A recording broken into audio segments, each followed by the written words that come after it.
मैं डॉक्टर सूर्यकांत हूँ और मैं किंग जॉर्ज मेडिकल यूनिवर्सिटी में जो सांस का विभाग है, जिसे हम रेस्पिरेटरी मेडिसिन विभाग कहते हैं, उसका विभाग अध्यक्ष हूँ। इसके साथ साथ जो हमारा नेशनल टीबी एलिमिनेशन प्रोग्राम चल रहा है, उसका मैं 10 राज्यों के लिए जो नॉर्थ जोन टास्क फोर्स है, उसका मैं चेयरमैन। सर, आपसे जानना चाहेंगे, चूँकि भारत सरकार ने टीबी को लेकर के एक अभियान शुरू किया है 100 दिन का, ताकि 2025 तक भारत को टीबी मुक्त बनाया जा सके। चूँकि आपका टीबी के क्षेत्र में बहुत ही सराहनीय कार्य रहा है, बहुत जगह आपको सम्मानित भी किया गया है, तो इस संबंध में आप लोगों को किस तरह से जागरूक करना चाहेंगे? देखिए, ऐसा है कि टीबी एक बहुत पुरानी समस्या है और पूरे दुनिया की एक प्रमुख समस्या है स्वास्थ्य की। हमारे देश की अगर बात करें हम, तो दुनिया में सबसे ज़्यादा टीबी हमारे देश में पाई जाती है। और दुनिया में अगर हम टीबी उन्मूलन की बात करें, तो अंतर्राष्ट्रीय स्तर पर जो इसका लक्ष्य रखा गया है टीबी उन्मूलन का, वो 2030 रखा गया है, जबकि हमारे भारत के प्रधानमंत्री श्री नरेंद्र मोदी जी ने इसका लक्ष्य भारत के लिए 2025 रखा गया है, एंड टीबी बाय 2025। और इसीलिए 2024 में बहुत ही सघन प्रयास चल रहे हैं टीबी उन्मूलन के, और इसी के तहत एक आया है ये 100 दिन का विशेष अभियान।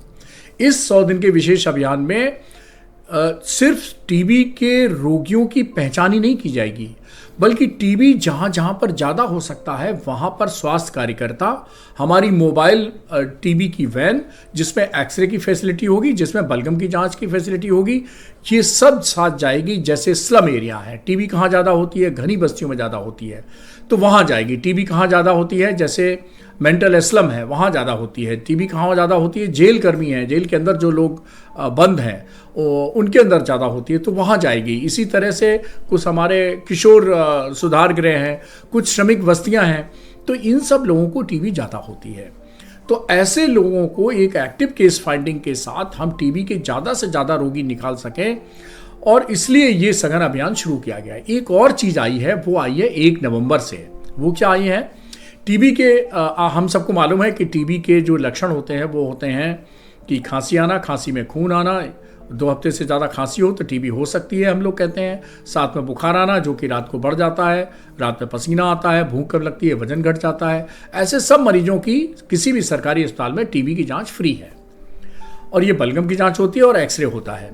अब इसके अतिरिक्त उपचार भी फ्री होता है, और पहले 500 रुपया महीना न्यूट्रिशन सपोर्ट का दिया जाता है। अब ये 1 नवंबर 2024 से भारत सरकार ने क्या किया है कि जिनको टीबी की दवा चलेगी, अब 1 नवंबर से ये 500 रुपया न्यूट्रिशन सपोर्ट बढ़ा के दोगुना कर दिया गया है। अब उनको 1000 रुपये मिल रहा है। तो बहुत ही सार्थक प्रयास किए जा रहे हैं 2024 में, जिससे कि जो हमने टारगेट रखा है एनटीबी बाई 2025 का, उसको हम पा सकें। सर, एक सवाल ये भी पूछना चाहेंगे कि जैसे टीबी को लेकर के बहुत मिथ्य होता है लोगों में। जैसे ही पता चलता है कि अगले व्यक्ति को टीबी है, समाज उनसे दूरी बनाने की कोशिश करती है। तो ऐसे में क्या सारी टीबी जो होती है वो फैलती है? नहीं, बिल्कुल नहीं। देखिए, 24 मार्च जो कि वर्ल्ड टीबी डे होता है, 24 मार्च 2017 को हमने एक लेख लिखा था। वो लिखा था कि टीबी एक सामाजिक समस्या भी है, और 7 साल गुजर गए हैं उस लेख के, लेकिन अभी भी इस विषय पे बहुत जागरूक करने की ज़रूरत है लोगों को। अभी भी लोग क्या करते हैं कि टीबी अगर किसी महिला को हो जाए, खासतौर पे अगर वो शादीशुदा है, तो लोग उसको मायके भेज देते हैं, उससे तलाक ले लेते हैं, सेपरेट कर देते हैं। ये गलत बात है, ऐसा नहीं करना चाहिए। टीबी के बच्चे को किसी को टीबी हो जाए तो उसके चाचा का लड़का, मामा का लड़का, मौसी का लड़का, उसके यार दोस्त उसके साथ खेलना पसंद नहीं करते हैं, उसको अलग बिठा दिया जाता है। क्लासरूम में भी उसको हे दृष्टि से देखा जाता है कि इसको तो टीबी हो गई। ऐसा बिल्कुल नहीं है। मैं एक बात स्पष्ट कर दूं, टीबी फैलती कैसे है? टीबी फैलती है सिर्फ खांसने से, और खांसने में भी जिसके खांसी में टीबी के बैक्टीरिया निकल रहे हैं उससे फैलती है। तो अगर टीबी का मरीज जिसका इलाज शुरू हो गया है, तो 1 महीने के अंदर फिर वो खांसी में टीबी के बैक्टीरिया निकलना बंद हो जाते हैं। अर्थात टीबी का मरीज कोई है जिसने 1 महीना इलाज ले लिया है, तो भाई वो टीबी नहीं फैला सकता। जिसको फेफड़े की टीबी नहीं है, किसी अंग की टीबी है, क्योंकि टीबी तो किसी अंग की हो सकती है, वो भी टीबी नहीं फैला सकता। अब किसी को पेट की टीबी है, आंतों की टीबी है, गांठ की टीबी है, ब्रेन की टीबी है, हड्डी की टीबी है, तो इन सब लोगों से क्या डरना? इन सबसे टीबी नहीं फैलती है दोस्तों। अब मान लीजिए फेफड़े की टीबी है और उसके बलगम में आपने जांच कराई, उसमें टीबी के कीटाणु निकल रहे हैं, तो 1 महीने के इलाज से वो व्यक्ति भी नॉन इन्फेक्शियस हो जाता है, यानी अब उससे टीबी नहीं हो सकती है किसी को। तो इसलिए सामाजिक भेदभाव नहीं करना चाहिए, और इसीलिए एक भारत सरकार ने प्रोग्राम चलाया है। हमारी उत्तर प्रदेश की गवर्नर ने वो शुरुआत की थी, निक्षय मित्र। नि माने नहीं और क्षय माने टीबी, यानी टीबी को निक्षय करने के लिए मित्र बनाना, और ऐसे जो टीबी निक्षय मित्र बनते हैं, जैसे मैं स्वयं टीबी निक्षय मित्र हूँ, आप सब लोगों से भी गुजारिश करूँगा कि आप भी निक्षय मित्र बनिए। तो हम क्या करते हैं, हम टीबी के लोगों को गोद लेते हैं और उनको महीने में एक बार मिलते हैं, उनसे पूछते हैं कोई सामाजिक भेदभाव तो नहीं हो रहा है, आपकी दवा ठीक से मिल रही कि नहीं मिल रही, दवा मिलने में कोई दिक्कत तो नहीं है, या दवा से कोई दिक्कत तो नहीं है। तो इसमें क्या होता है, और इसके साथ साथ हम उसको कोई पोषण पोटली, एक न्यूट्रिशन सपोर्ट का एक पैकेज देते हैं। तो ये प्रोग्राम भी भारत सरकार के द्वारा अब अप्रूव्ड है और ये चल रहा है।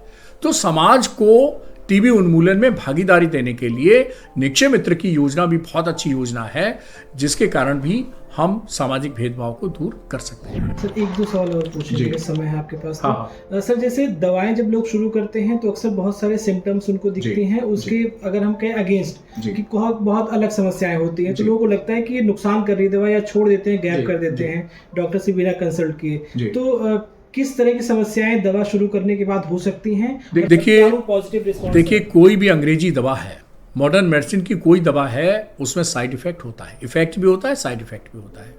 उससे डरने की ज़रूरत नहीं है। दूसरी बात, वो सबको नहीं होता। अभी मैं शुरू में ही कह दूं कि इस दवा से तो लिवर खराब हो जाता है, इस दवा से गैस्ट्राइटिस हो जाती है, इस दवा से जोड़ों में दर्द होने लगता है, इस दवा से आंख में असर आ सकता है, ये सब साइड इफेक्ट हो सकते हैं।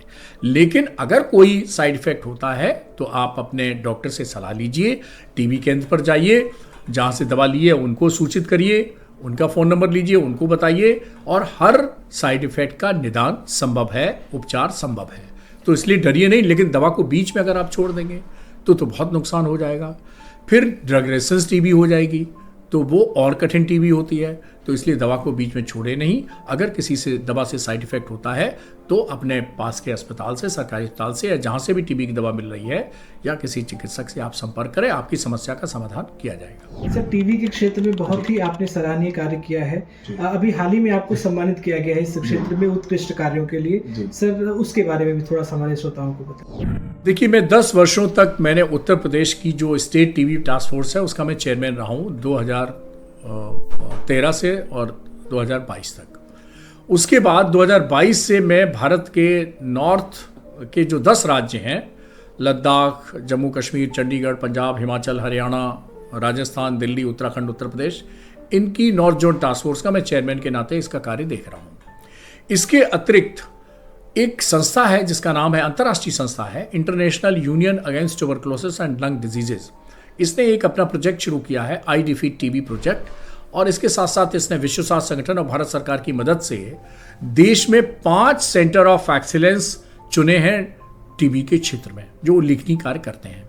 मैं आपके श्रोताओं को बता दूं कि मुझे बताते हर्ष हो रहा है कि 2022 में हमारा विभाग यानी रेस्पिरेटरी मेडिसिन विभाग को भी उत्कृष्ट कार्यों के लिए centre of excellence for drug resistance TB care चुना गया है। देश में सिर्फ और सिर्फ 5 सेंटर ही ऐसे सेंटर ऑफ एक्सीलेंस चुने गए हैं। तो मेरे प्रयासों से मैं कह सकता हूं कि विभाग को एक अंतर्राष्ट्रीय पहचान मिली है। इससे किंग जॉर्ज मेडिकल यूनिवर्सिटी का भी मान बढ़ा है, पूरे उत्तर प्रदेश के 25 करोड़ लोगों का सम्मान बढ़ा है, और उत्तर प्रदेश की चिकित्सा के क्षेत्र में एक मील का पत्थर साबित हुआ है। इसके अतिरिक्त मैं आपको बताऊं कि अभी ये कार्यक्रम मार्च 2023 से शुरू हुआ कि भाई टीबी मुक्त ग्राम पंचायत, जिसमें हम गाँव को गोद लेते हैं और टीबी मुक्त करने के प्रयास करते हैं। मैं आपको बता दूं, इसके पहले ही 2019 में ही भारत का पहला गांव हमने गोद लिया टीबी मुक्त करने के लिए। ये भी एक बड़ा रिकॉर्ड है। हमने एक स्लम एरिया लिया लखनऊ के अंदर, ये भी एक बड़ा रिकॉर्ड है, सबसे पायनियर काम है पूरे देश में। तो पहला गांव गोद लेना, पहला स्लम एरिया टीबी मुक्त करने के लिए गोद लेना, और 100 से ज़्यादा हमने टीबी के रोगी गोद ले रखे हैं निक्षय मित्र के रूप में।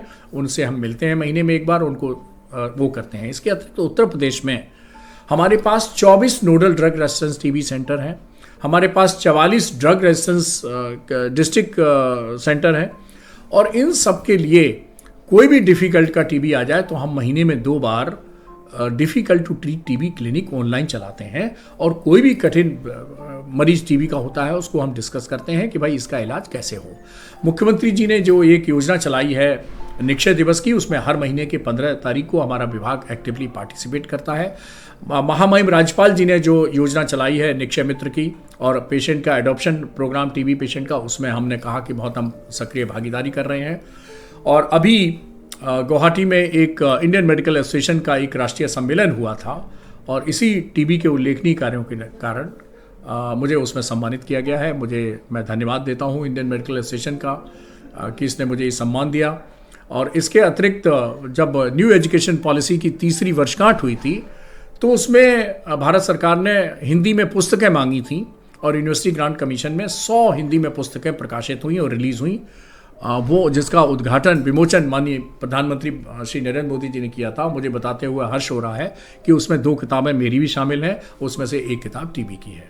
तो मैं कह सकता हूँ कि मेरे छोटे मोटे प्रयासों से किंग जॉर्ज मेडिकल यूनिवर्सिटी का नाम बढ़ा है और टीबी के क्षेत्र में पूरे जो हमारे करीब 67-68 मेडिकल कॉलेज हैं उत्तर प्रदेश के, और इसके अतिरिक्त जितने हमारे टीबी के डॉक्टर्स हैं, इस क्षेत्र में काम करने वाले हेल्थ केयर वर्कर्स हैं, उनकी ट्रेनिंग, उनको प्रशिक्षित करना का भी काम हमारा respiratory medicine department king George medical university कर रहा है। तो हमारी कोशिश है कि king George medical university TB के क्षेत्र में एक पायनियर केंद्र बने और नेतृत्व करे। वो कर रहा है। माननीय कुलपति जी के निर्देशन के अनुसार हम लोग काम कर रहे हैं और अपने जो हमारा स्वास्थ्य विभाग है उसके सभी हमारे, चाहे वो स्वास्थ्य के मंत्री हों, चाहे वो हमारे चिकित्सा शिक्षा और स्वास्थ्य के सचिव हों, उन सब के निर्देशन में हम लोग एक बहुत ही उल्लेखनीय कार्य कर रहे हैं। और एक चीज़ और बता दूं उत्तर प्रदेश की मैं खास बात, कि जो हमको टारगेट मिलता है पिछले साल भी और इस साल भी टीबी की डायग्नोसिस और ट्रीटमेंट का, वो टारगेट हम 31 दिसंबर को नहीं, हम नवंबर में ही पूरा कर लेते हैं और इस बार भी हमने नवंबर में ही वो टारगेट पूरा कर लिया है। तो आप कह सकते हैं कि उत्तर प्रदेश बहुत अग्रणी काम कर रहा है। और एक चीज़ और बता दूं कि जब से माननीय भारत के प्रधानमंत्री मोदी जी ने जो नारा दिया है कि एंड टीबी बाई 2025, पहली बार विश्व स्वास्थ्य संगठन ने भारत की तारीफ की है। जहां ग्लोबल लेवल पे जो टीबी उन्मूलन कार्य कर रहा है, उससे दोगुने लेवल की सफलता भारत ने प्राप्त की है। 17.3% मरीज कम हुए हैं टीबी के रोगियों के पिछले साल के, अभी जो लेटेस्ट रिपोर्ट आई है ग्लोबल टीबी 2024, और 18% की मृत्युदर कम हुई है, जो कि ग्लोबल एवरेज से दोगुने से ज़्यादा है। तो हम सभी स्वास्थ्य कार्यकर्ताओं को, सभी डॉक्टर्स को बधाई देते हैं, भारत के प्रधानमंत्री को बधाई देते हैं, अपने स्वास्थ्य विभाग को बधाई देते हैं कि बढ़-चढ़ कर हम लोगों ने काम किया और उसके परिणाम सामने आने लगे हैं। हम KGMU रेडियो गूंज को भी बधाई देते हैं, हम सभी मीडिया को भी बधाई देते हैं कि उन्होंने टीबी के बारे में बराबर चेतना फैलाई है, जिसका ही ये परिणाम है कि अब इसके परिणाम आने लगे हैं और टीबी की समस्या और इससे होने वाली मृत्युदर ये कम होने लगी है।